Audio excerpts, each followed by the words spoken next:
नमस्कार, मी अंकिता उच्च प्राथमिक शाळा पांढरकवडा येथे शिकते. माझ्या शाळेत मी स्वच्छता मॉनिटर म्हणून काम करते. स्वच्छता ही सेवा आहे अशा आमच्या मॅडम म्हणतात. म्हणूनच मी स्वच्छता मॉनिटर म्हणून काम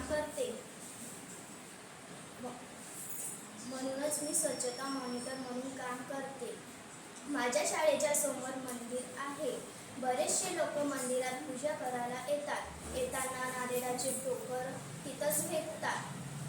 म्हणून मी माझ्या सरांना बोलली की यावर उपाय काय आहे. त्यांनी मला सांगितले तिथे बाजूला एक कचरा पेटी ठेवा.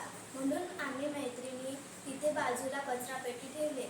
सुरुवातीला कचरा माणसं टाकत नव्हते, म्हणून आम्ही मैत्रिणी सुट्टीच्या वेळात कचरा टाकायचा ठरवला. हळूहळू लोकही कचरा टाकू लागले. धन्यवाद.